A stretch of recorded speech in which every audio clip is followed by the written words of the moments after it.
Behold, the Lamb of God who takes away the sins of the world.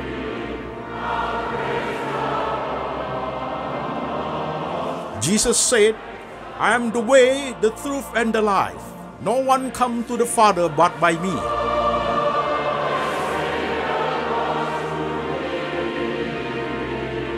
For God so loved this world, so he gave his one and the only Son. Whoever believes in him shall not perish, but have eternal life.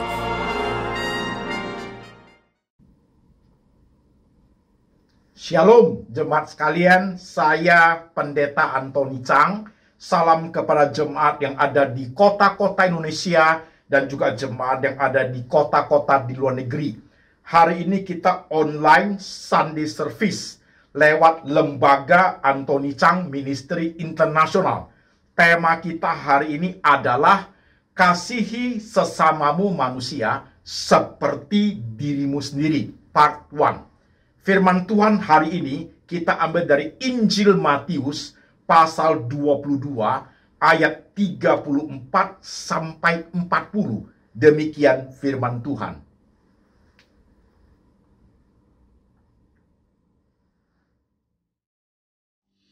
Ketika orang-orang Farisi mendengar bahwa Yesus telah membuat orang-orang Saduki itu bungkam, berkumpullah mereka, dan seorang dari mereka, seorang ahli Taurat, bertanya untuk mencobai dia, Guru, hukum manakah yang terutama dalam hukum Taurat?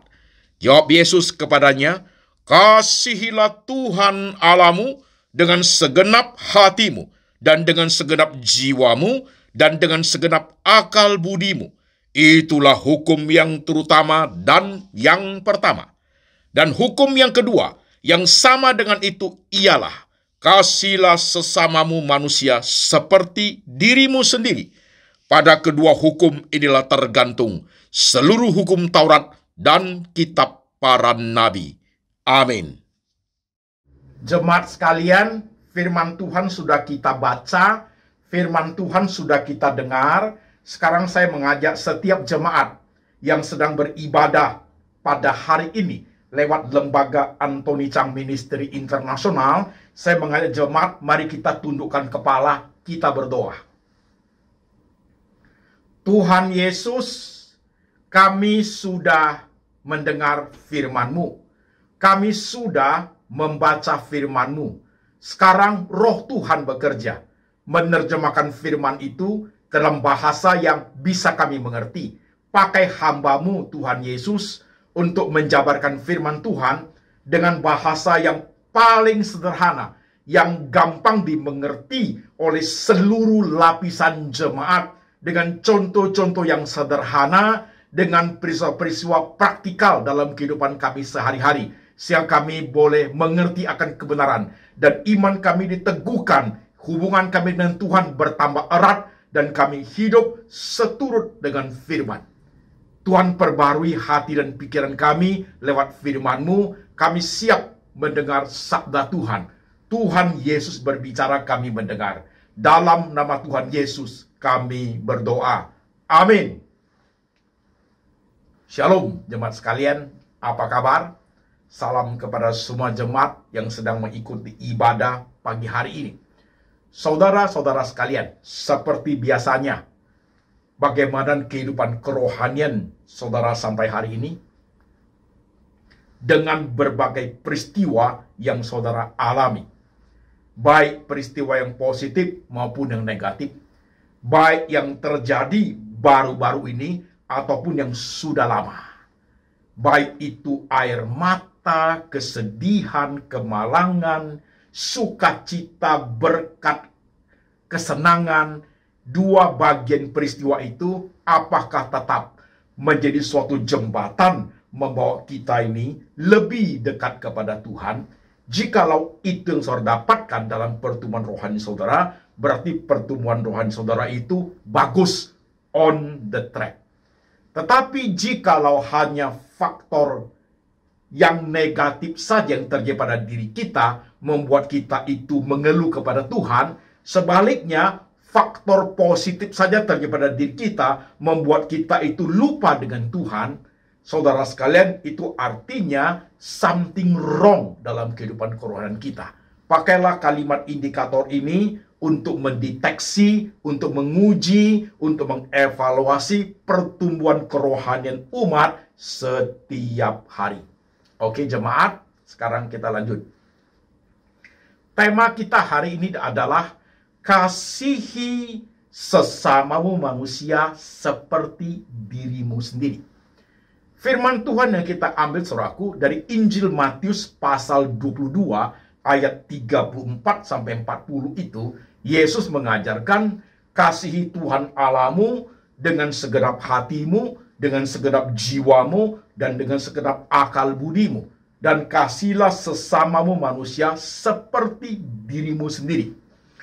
Di ayat ini saudaraku, kasihi Allahmu dengan segenap hati, segenap jiwa, dan segenap akal budi sudah saya khotbahkan beberapa minggu lalu dalam 2 seri. Temanya adalah apakah engkau mengasihi aku? 2 seri, udah selesai. Nah sekarang kalimat berikutnya, kasih Tuhan Allahmu dengan segenap hatimu, segenap jiwamu, dan segenap akal budimu. Kan masih ada kalimat berikutnya. Dan kasihlah sesama manusia seperti dirimu sendiri. Nah ini akan kita bahas di tema ini part 1 saudara sekalian. Dan di part 1 ini saudaraku, perhatikan di part 1 ini tentang kasih sesama manusia seperti dirimu sendiri masih dibatasi dengan kasihi sesamamu manusia, koma. Sampai di situ dulu. Nanti ujungnya seperti dirimu sendiri ada di part 1 minggu depan saudara sekalian. Oke? Jadi Injil Matius pasal 22 ayat 34 sampai 40 saya combine dalam bentuk 4 khotbah. Saudara sekalian, apakah engkau mengasihi aku? 2 seri udah selesai. Kasihilah dirimu sesama manusia seperti dirimu sendiri. 2 seri, sehingga 4 seri untuk ayat Matius 22 ayat 34 sampai 40. Oke jemaat, sekarang pelan-pelan kita maju. Saudara-saudara sekalian, ingat ya, saya ngomong tadi, kita baru sampai di kasihi sesamamu manusia, koma. Sampai di situ dulu pembahasannya. Saya ingin tanya kepada jemaat, pelan-pelan kita berpikir. Yang mengikuti program daripada Lembaga Anthony Chang Ministry Internasional, pasti sudah tahu style khotbah saya.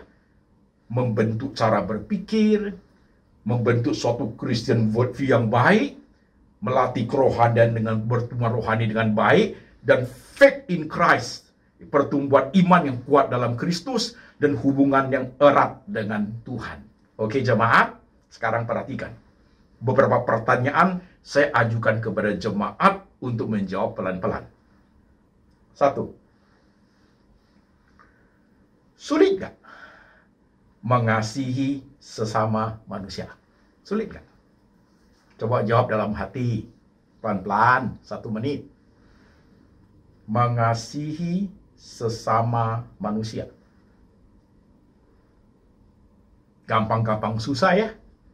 Susah-susah gampang ya? Pertanyaan kedua.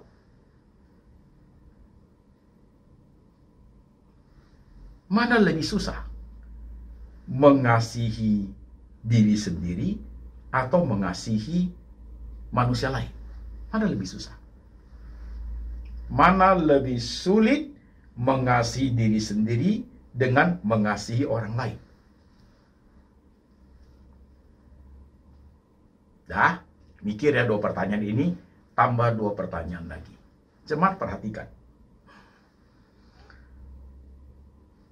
Ada loh orang yang tidak mengasihi dirinya sendiri. Ada. Orang yang mengasihi diri sendiri banyak. Tapi ada juga orang yang tidak mengasihi dirinya sendiri. Jikalau orang yang tidak mengasihi dirinya sendiri, tidak mungkin dia akan mengasihi orang lain. Ini pasti betul, jemaat sekalian. Saya ambil contoh. Orang yang hidupnya super pelit, super irit, saudara sekalian. Untuk dia diri sendiri aja, dia makan sangat irit. Dia sayang uangnya kalau beli makanan yang mahal-mahal. Dia beli roti. Habis beli roti, dia makan, dia minum aqua, air putih, supaya rotinya masuk ke lambungnya, karena air putih mengembang, jadi kenyang. Sekaligus kembung, bisa tahan pagi sampai sore. Irit, dia makan roti sama air putih saja. Jadi saudara sekalian, orang-orang seperti itu, dia tidak sayang pada diri sendiri. Dia irit bukan main. Mungkin nggak dia mengasihi orang lain? Memberi orang makanan yang jauh lebih enak, jauh lebih sehat. Tidak mungkin. Ada loh orang-orang seperti itu yang tidak mengasihi diri sendiri, tidak mengasihi dirinya sendiri, tidak mungkinlah dia akan mengasihi orang lain. Untuk dia sendiri pun, dia tidak punya keinginan untuk sayang dirinya kok. Apalagi harus sayang orang lain. Tidak mungkin. Sebaliknya jemaat, coba perhatikan. Ada orang, banyak orang bisa mengasihi diri sendiri. Oke. Nah, orang yang mengasihi diri sendiri, saudaraku, orang yang mengasihi diri sendiri, kemungkinan bisa nggak untuk mengasihi orang lain? Oh, sangat bisa.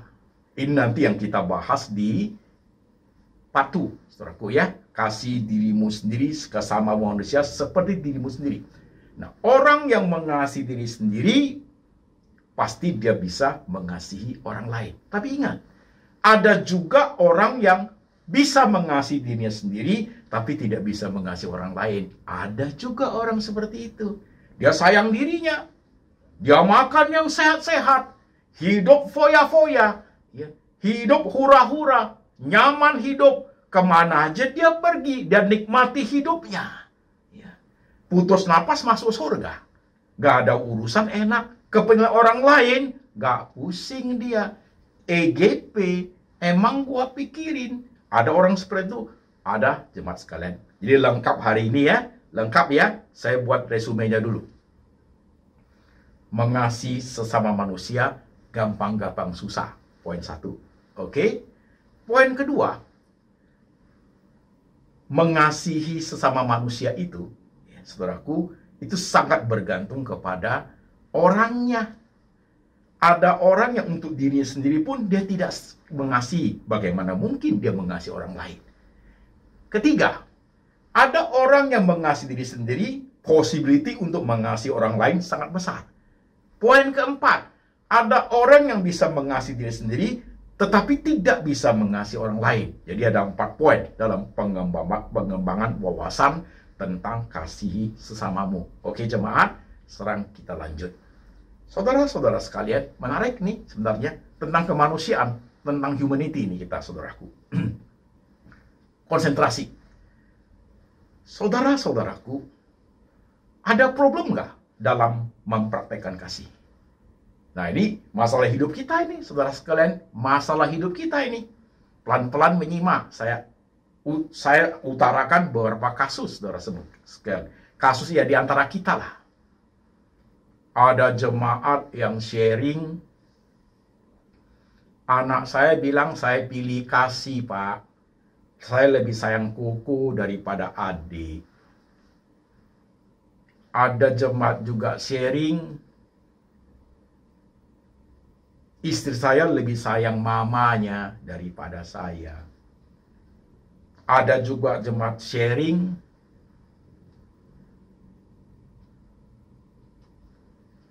aku tidak mendapatkan kasih yang seutuhnya dari orang tuaku. Saya ditelantarkan begitu saja. Ternyata dalam praktek kasih itu ada something wrong. Ada problem, jemaat sekalian. Ada problem ya dengan kita keluarkan beberapa kasus begitu. Ada problem. Nah, saudara sekalian, kenapa seperti itu? Problemnya di mana? Problem mempraktekkan kasih itu ada di mana? Saudara-saudaraku, perlu kita pahami. Pada saat kita hidup mempraktikkan kasih kepada sesama kita, saudara sekalian, problemnya muncul adalah dengan pertanyaan, mengasihi siapa dulu? Itu pertanyaan muncul. Yang kedua, siapa sesamaku? Yang ketiga, siapa dulu sesamaku? Menguntungkan atau merugikan? Jadi problem muncul adalah ketika kita mulai mempertanyakan, pamanku, saudaraku, kokoku kah itu, adikku kah itu, pegawaiku kah itu, orang yang saya kenal kah itu. Padahal ketika kita belajar tentang firman Tuhan, Tuhan bilang sesama manusia. Sesama manusia. Tidak peduli status. Tidak peduli keadaan. Sesama manusia. Ini sulit. Nanti ini dipatu, saudara sekalian. Dan ketika kita bertanya, siapa sesamaku? Siapa dulu yang saya kasih? Menguntungkan atau merugikan? Ini menciptakan problem dalam mempraktekkan kasih. Ada suatu ketidakseimbangan dalam mempraktekkan kasih dan keadilan. Muncullah problem itu, saudaraku. Oke, saya tampilkan problemnya ya, saudaraku. Perhatikan. Problem pertama. Karena tidak ada keseimbangan kasih dan keadilan, muncullah problem pertama. Problem pertama adalah keadilannya dengan kasihnya timpang. Keadilannya positif 3 kali. Saudara sekalian, positif 3 kali. Ditekankan berat sekali keadilannya. Sedangkan kasihnya negatif 3 kali. Jadi timpang dia. Keadilannya berat sekali. Nah ini problem nih.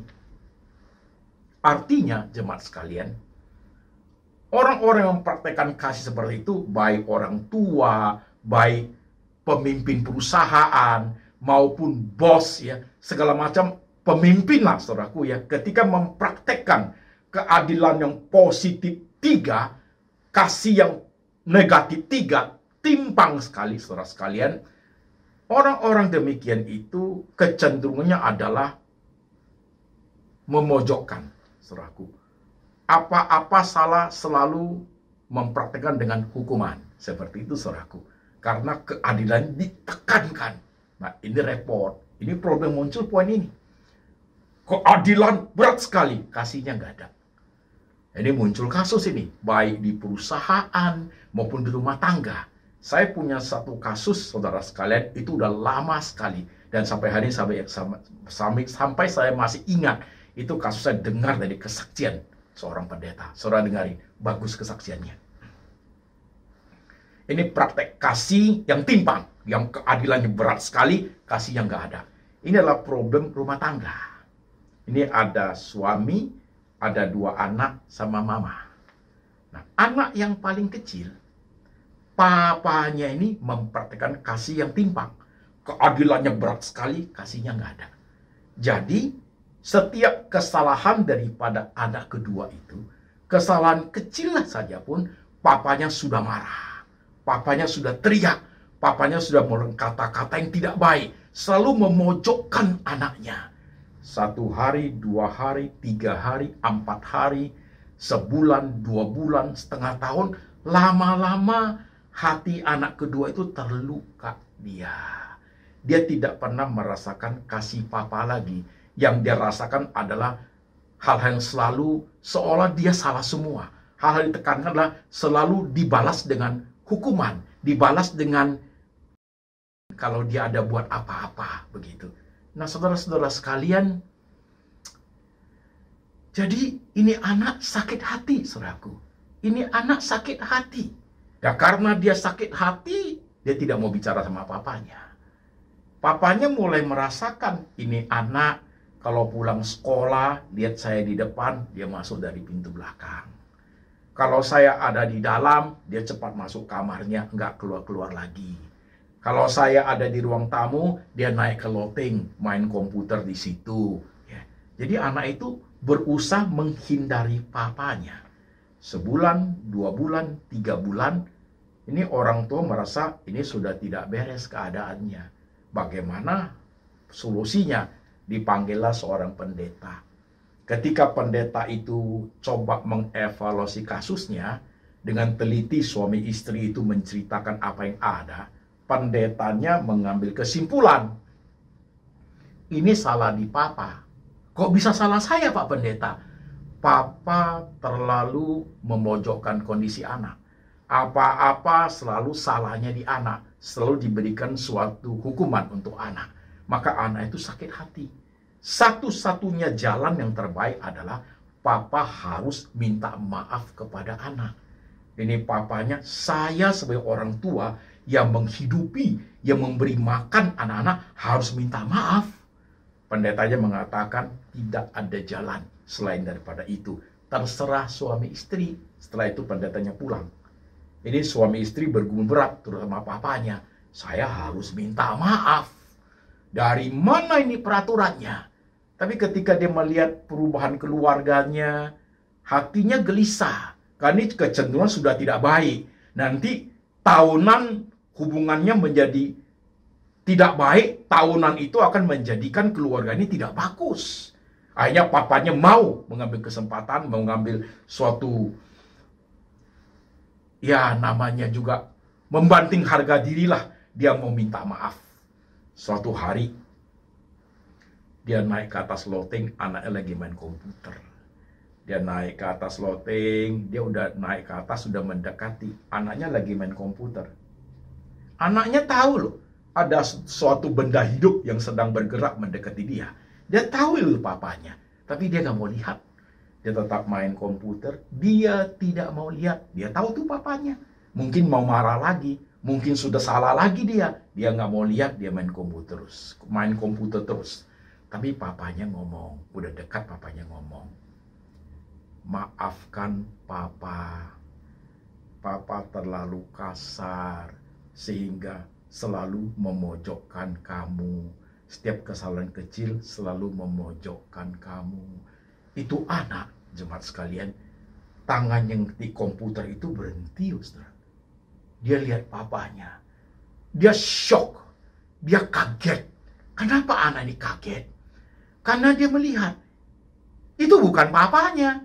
Papanya bukan model begitu. Papanya wajahnya sangar. Papanya main teriak terus. Kok sekarang papanya bisa ngomong begitu? Saking shock kagetnya dia lihat. Benar itu papanya. Kenapa papanya bisa ngomong begitu?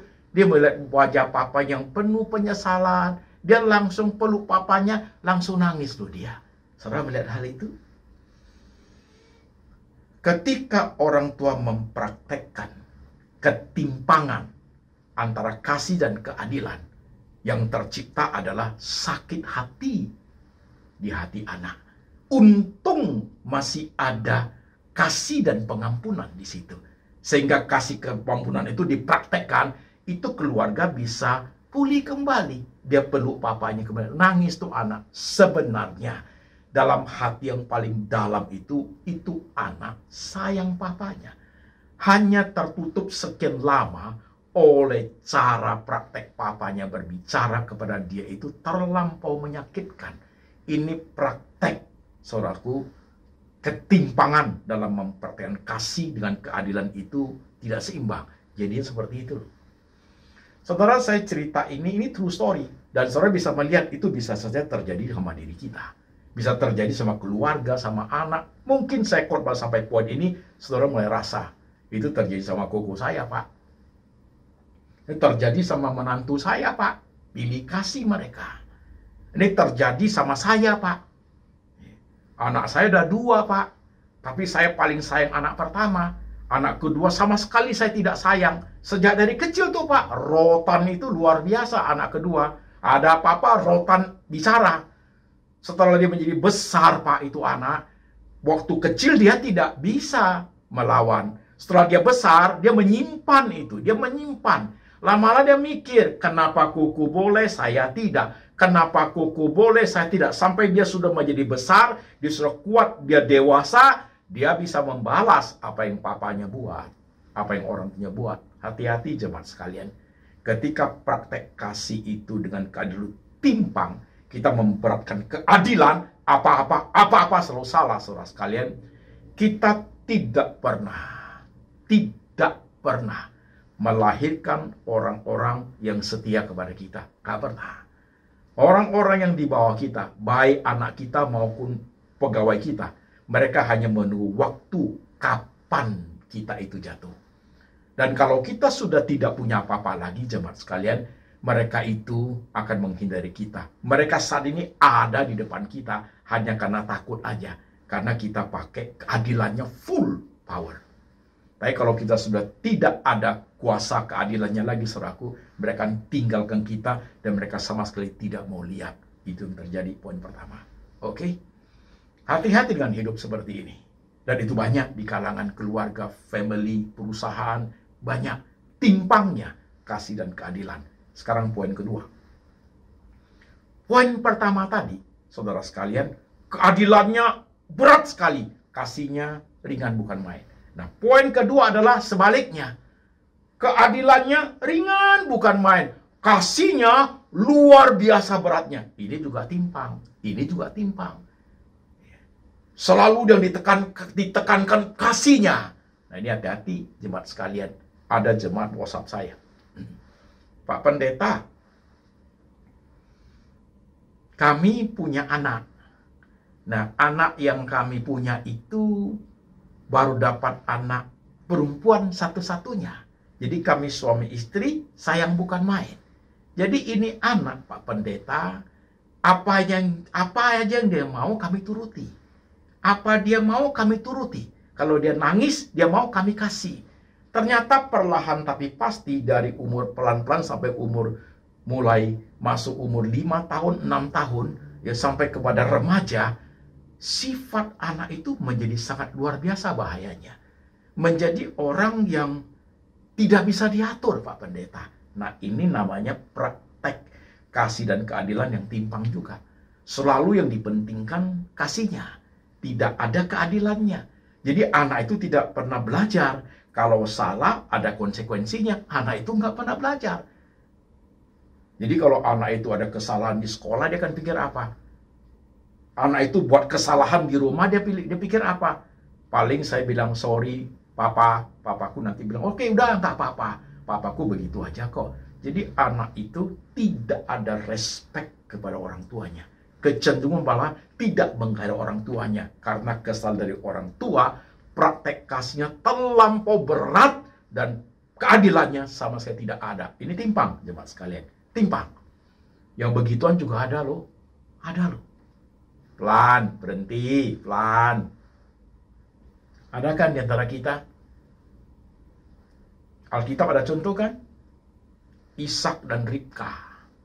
Ishak sayang kepada Esau. Tapi Ribka cinta kepada Yakub. Nah itu dia, saudaraku. Itu dia. Terjadi ketimpangan di situ. Ada pilih kasih di situ, jemaat sekalian. Ada pilih kasih. Pelan-pelan sampai poin ini dulu. Ya, saudaraku, perhatikan timpangnya ini. Ini problem besar dalam kehidupan kita. Tanpa kita sadari, itu jalan berlanjut dia. Berlanjut hari per hari, minggu per minggu, bulan per bulan, tahun per tahun. Itu bisa menumpuk di hati kita, jemaat sekalian. Sehingga otomatis cara berpikir kita, cara memandang kasus kita terhadap orang-orang tertentu yang mempraktekkan ketidakadilan dan kasih yang tidak seimbang itu, kita sudah berpikir tidak pas, sudah berpikir negatif. Hati-hati jemaat. Coba perhatikan sampai poin ini. Anak kan kasusnya kan, saudara sayang kepada anak kedua, mama sayang sekali kepada anak kedua, papa sayang kepada anak perempuan. Papa biasa begitu itu, sayang kepada anak perempuan. Mama sayang kepada anak kedua. Begitu modelnya. Dan anak-anak itu tahu. Anak-anak itu manusia. Mereka berpikirannya tambah lama tambah bertumbuh. Dan mereka hidup dengan kita itu setiap hari. Mereka mempelajari bahasa kasih. Mereka mempelajari gerak-gerik. Mereka mempelajari kehidupan. Lama-lama mereka bisa mengambil kesimpulan. Dan kesimpulan itu pasti benar. Kadang mereka tiap hari memperhatikan. Itu yang terjadi. Sampai poin di sini. Jemaat coba perhatikan. Itu kan keluarga kita. Ya kan? Maka hari ini kamu merasa kok anak saya seperti ini. Ya kan? Kalau anak berarti ngomong, dia akan ngomong. Mama, bukan saya tidak mau kasih mama uang. Tapi waktu saya kecil, saya tahu sekali, Ma. Kamu paling sayang kuku. Aku ndak kamu sayang, Ma. Kamu nih, Ma, keterlaluan sama saya. Waktu kecil tiap hari you pukul saya kalau saya salah. Kuku salah enggak? Paling Mama bilang lain kali jangan. Dari kecil sampai remaja sampai dewasa saya belajar memahami itu. Nah sekarang mama dalam keadaan susah sakit. Mama mau minta bantuan saya, kuku miskin. Saya kaya, Ma. Saya mau tolong, Mama. Tapi saya ingin mengutarakan sesuatu yang selama puluhan tahun ada di hatiku, Ma. Kamu Mama yang pilih kasih. Praktek kasih dan keadilan dari Mama itu timpang. Saya adalah orang yang paling merasakan itu. Pahit getir, Ma. Pahit getir. Itu terjadi, saudaraku. Oke. Jemaat pahami itu poin ini? Sekarang kita lanjut. Poin pertama, poin kedua adalah the problem. Is it right? Timpang kasih dan keadilan itu. The solutionnya apa? The solutionnya di poin ketiga. Jadi saudaraku, solusinya adalah kasih dan keadilan itu harus seimbang, jemaat sekalian. Kasih dan keadilan harus seimbang. Kasihnya positif 3, keadilan juga harus positif 3. Dia harus seimbang, baru bisa prakteknya bagus. Nah, ini diajarkan oleh Tuhan Yesus, saudara sekalian. Jadi ketika Tuhan Yesus mengajarkan, kasihlah Allahmu dengan segenap hatimu, segenap jiwamu, dan segenap akal budimu, dan kasih sesama manusia seperti dirimu sendiri, saudaraku. Tuhan bukan sekedar berkata-kata, tapi Tuhan mempraktekkan. Tuhan menjadi contoh teladan buat setiap kita. Kasih dan keadaan Tuhan Yesus yang Tuhan praktekkan itu seimbang, jemaat sekalian, dalam bentuk kayu salib. Saudara melihat dalam bentuk kayu salib. Kalau bentuk kayu salib seperti ini, sebelah sini kasih, sebelah sini keadilan. Seimbang dia. Kayunya tidak miring sebelah. Kayunya pas-pasan, seimbang. Kasih dan keadilan bertemu di atas kayu salib, saudaraku, seimbang dia. Itu prakteknya sebenarnya. Begitu loh jemaat sekalian. Pelan-pelan menyimak. Kita lanjut lagi. Manusia kita berdosakan. Upah dosa adalah maut kan, saudaraku. Yesus datang menebus dosa kita. Kan begitu. Jadi kita bicara mengenai kristologi ini. Kita bicara mengenai doktrin Yesus Kristus, saudaraku. Datang menebus dosa, menyelamatkan kita orang berdosa dengan mati di atas kayu salib. Tuhan bisa nggak jemaat sekalian? Di kitab Kejadian berfirmanlah Tuhan, jadi bumi, bumi jadi. Jadilah bintang, bintang jadi. Jadilah matahari, matahari jadi. Tuhan bisa nggak berbicara? Bertobatlah manusia, jadi manusia bertobat. Tapi prakteknya tidak seperti itu. Tuhan datang menjadi manusia. Jikalau Tuhan hanya berfirman, bertobatlah manusia, Tuhan itu tidak adil, saudaraku. Tuhan hanya mempraktekkan kasih, tapi Tuhan tidak adil. Karena dosa harus mendapatkan hukuman, saudaraku. Maka Tuhan datang mempraktekkan kasih dan keadilan itu. Upah dosa adalah maut, harus mengalami hukuman. Tapi karena kasih Allah, karena begitu besar kasih Allah kepada dunia ini, maka ia mengaruniakan anak yang tunggal bagi kita. Bahwa setiap orang yang percaya kepada dia tidak binasa, melainkan beroleh hidup yang kekal. Jadi ada keadilan, ada kasih seimbang. Maka Tuhan datang untuk menyatakan kasih dan keadilannya. Dia sayang kita, tapi keadilan harus nyatakan. Jadi kasih dan keadilan seimbang, ketemu dalam diri Tuhan Yesus di atas kayu salib, melahirkan forgiveness, pengampunan. Melahirkan kuasa pengampunan, saudaraku. Itu loh kristologi, itu loh saudaraku, pemahaman tentang kasihlah sesamamu, keseimbangan dalam praktek kasih dan keadilan yang diajarkan oleh Tuhan Yesus, jemaat sekalian. Perhatikan prinsip ini penting saudaraku.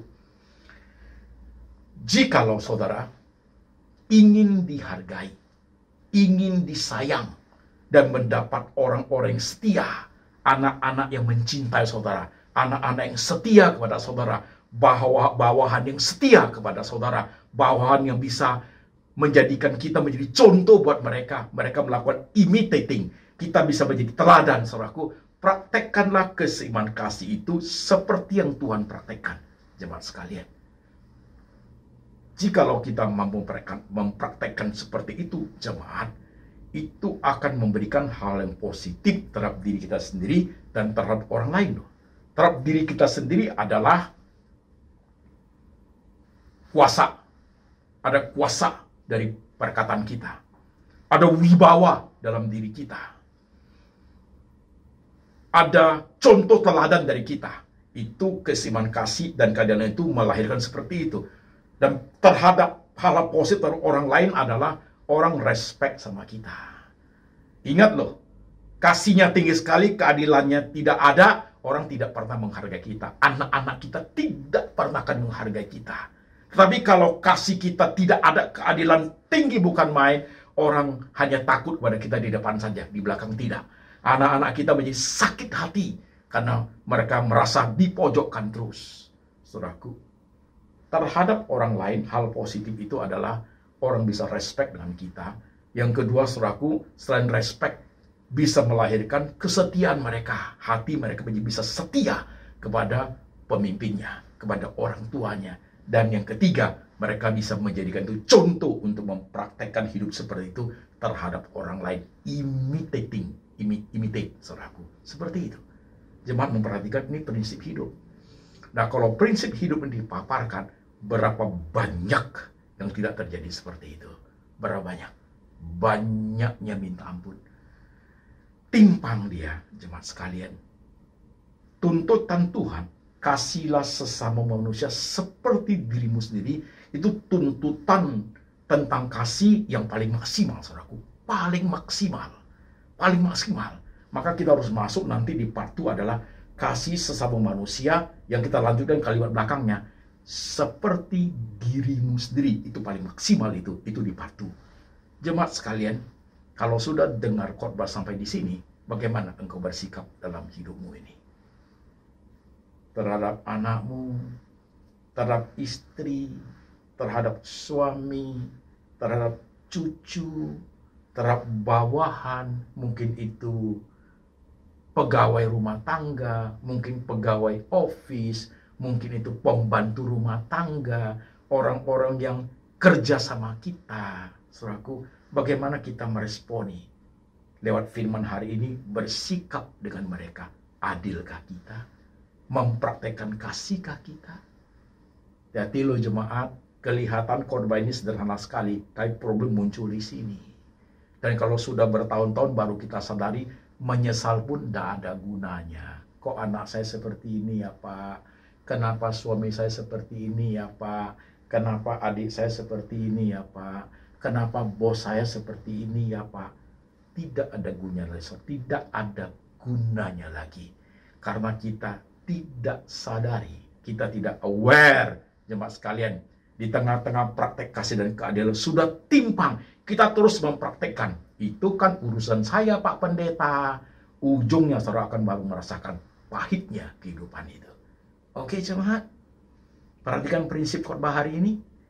Kasihilah sesama manusia seperti dirimu sendiri. Saudara yang sedang mendengarkan khotbah ini, baik di kota-kota Indonesia maupun di kota-kota luar negeri, baik engkau masih muda, pemuda, sebaya, orang tua, engkau pemimpin besar, pemimpin gereja, engkau pemimpin satu persekutuan, engkau manajer di perusahaan, engkau bos di perusahaan besar. Jikalau praktek kasih dan keadilanmu itu tidak seimbang, kau akan menuai banyak hal problem dalam kehidupan dari orang-orang yang kau pimpin, dari orang-orang keluarga di bawahmu. Akan bisa terjadi seperti itu. Kita aware yuk, kita hati dalam hidup ini. Jikalau sudah terjadi, jangan ulangi lagi. Ajarkan prinsip ini kepada anak cucu kita, supaya hidup seperti yang Tuhan ajar. Praktek kasih dan keadilan itu seimbang. Seperti di atas kayu salib, Tuhan mengajar kita praktek kasihnya. Bawa firman ini pulang, jemaat sekalian. Coba mari kita tunduk kepala. Kita renung sejenak yuk. Mari kita tundukkan kepala kita. Jemaat, perhatikan dirimu masing-masing. Pada saat engkau mengalami perlakuan praktek kasih dan keadilan yang timpang, kau rasa apa? Kecewa ya? Pahit ya? Sakit hati ya? Merasa disepelekan, ya kan? Pada saat kau merasakan akibat dari praktek kasih dan keadilan yang timpang yang kamu praktekkan, you terima apa? Ketidaksetiaan orang kan? Kepura-puraan orang menghargai engkau kan? Mari kita evaluasi diri kita sendiri. Lihat diri kita sendiri sebagai kepala keluarga, sebagai mama, sebagai papa, sebagai mertua, sebagai menantu, sebagai engkong, sebagai pemimpin perusahaan, sebagai pemimpin gereja. Mari kita perhatikan hal ini. Lihat hidup kita masing-masing. Jadilah contoh dan teladan bagi orang lain. Berkuasalah atas hidupmu dan ada wibawa dalam dirimu. Dan orang lain bisa respect engkau. Orang lain bisa setia kepada engkau. Dan orang lain bisa menjadikan engkau sebagai teladan untuk meneruskannya kepada orang-orang di bawah mereka.